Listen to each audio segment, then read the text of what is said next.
Hey, it's Tony Brueski, and this is our week in review over the weekend, taking a look back at some of the most compelling conversations and stories that we've covered for you of the last week. Brand new episodes back Monday morning, bright and early, 5 a.m. here on the podcast.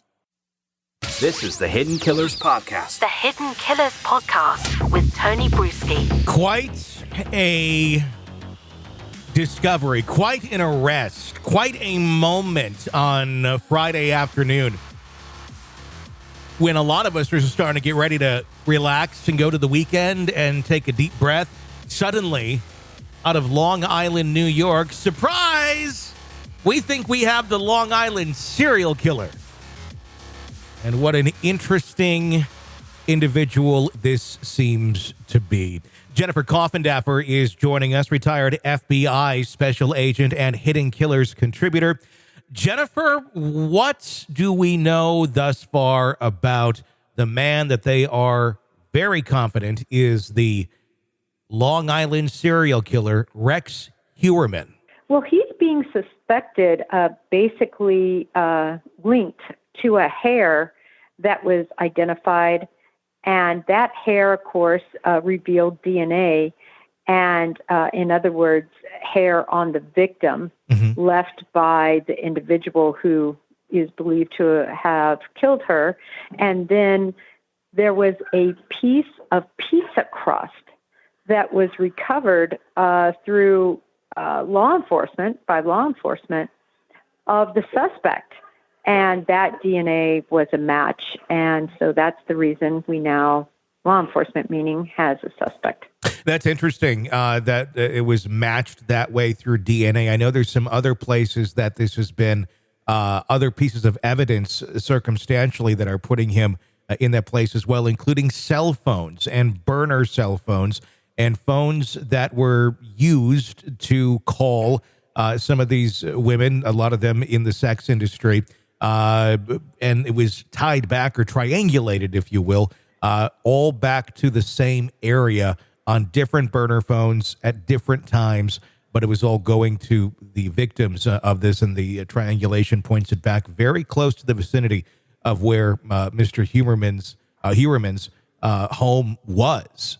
That's another interesting piece as we look at triangulation of cell phones and how accurate it can be in terms of right down to the very couple feet or all the way to a large district.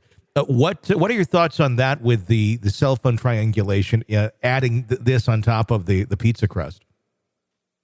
Well, I think very similarly, obviously, to another case that's, in the news is the Idaho 4 case and the evidence against Brian Koberger. And we're seeing really a little bit of a parallel here. That's what law enforcement is going to look at. They want to see the scientific / digital forensic footprint and to see if they coincide. And in this case, they do. Someone like this who has been free for all these years, not even really suspected, it seems, by almost anyone, just living amongst us as allegedly a hidden killer, if you will.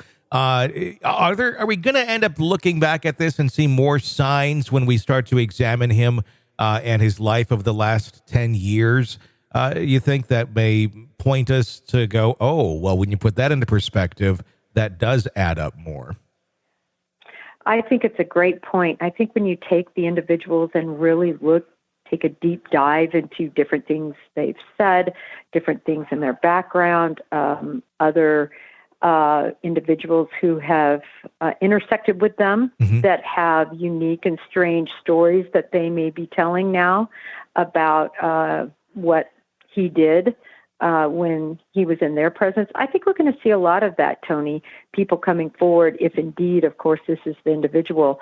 And I do find it odd that there was this dormancy of time where possibly we don't have connected crimes. So I would also be looking for more crimes that possibly be connected with him. This reminds me also of the case that has just been solved, at least in terms of them getting a suspect in Boston, of this Boston rapist, where it started out with 4 and now we're up to 7. And, DNA and DNA through genetic genealogy is going to be really just an amazing tool that's going to continue to be used to solve these types of crimes.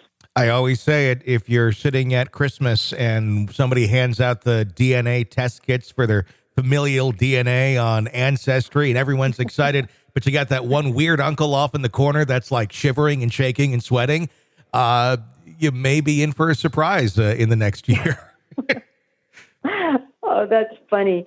It truly does, have the ability to connect people that really have absolutely, of course, nothing to do with the crime, but they can lead investigators to who committed these crimes.